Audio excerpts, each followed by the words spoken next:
Hey, hi everyone. I'm Pathetic Ivy. This is gonna be a weird video, primarily because I'm not a music channel, not in the slightest. But, well, less than 30 minutes ago, I just listened to the entirety of My Chemical Romance's debut album, I Brought You My Bullets, You Brought Me Your Love. And I stumbled upon a song that genuinely broke my heart. And the only way I think I can cope with this is by writing a video.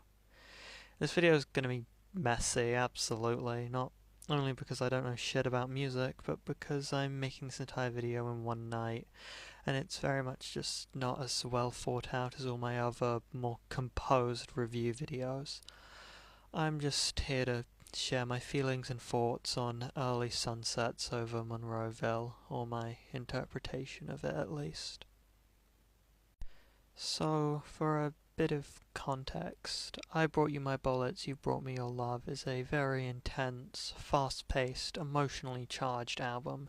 It serves more as an anthology of short stories, unlike Three Cheers for Sweet Revenge or The Black Parade, which covered large, overarching stories.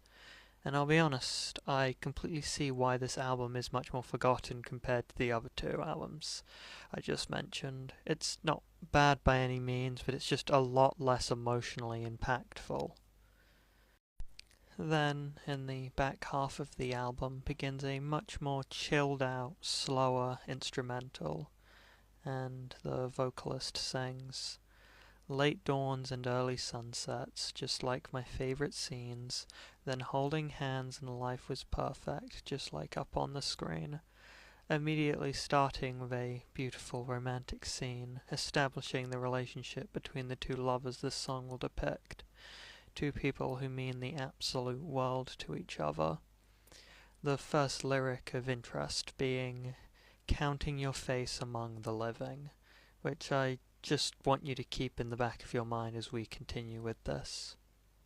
After some more descriptions of scenery, the lyrics follow on by saying, "Running away and hiding with you. I never thought they'd get me here, not knowing you'd change from just one bite," which, with the full context, shows that these two got attacked by some pack of wild animals, and that the incident left a permanent mark on the lover our protagonist is singing about, and it changed them forever in some way. Whether that's them now physically disabled, some kind of sickness, or something more psychological, it's never specified. But does anyone notice? But does anyone care? And if I had the guts to put this to your head, first shows that it seems nobody in the wider world really cares about the state this person is in, that despite how devastating this is for the two of them, to the rest of the world it's just another tragedy of many. And the speaking of guts and wanting to put something, implying a gun, to their head, the implication being that the protagonist has a desire to mercy kill their lover and put them out of their suffering. Is this something mutually agreed, or a disgusting, selfish feeling our protagonist feels? That question is very quickly answered by, "And should I be shocked now by the last thing you said?"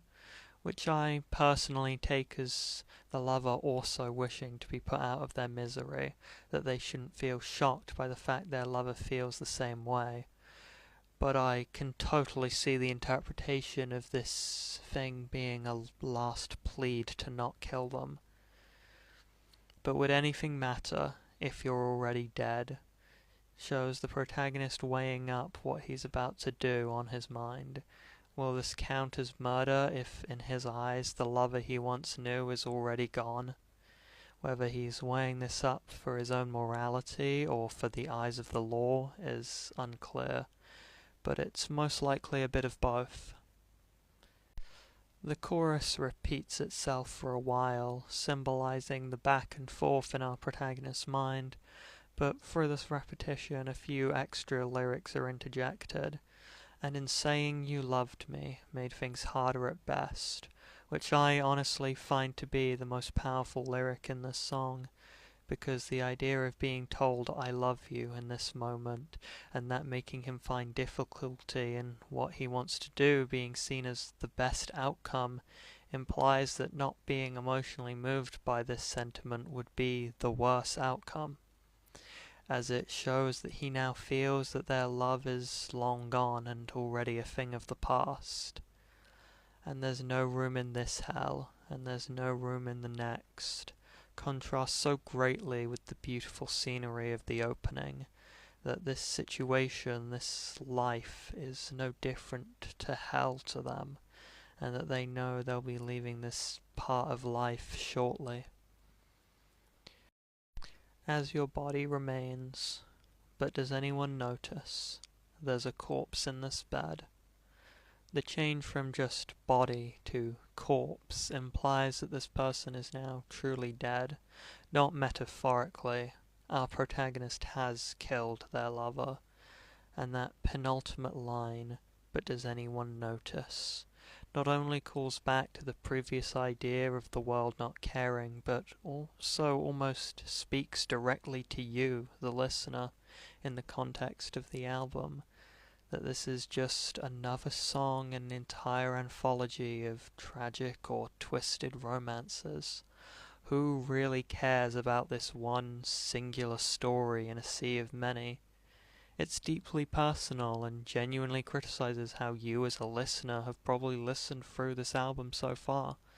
How little you care for these tragedies as you are dissociated from them.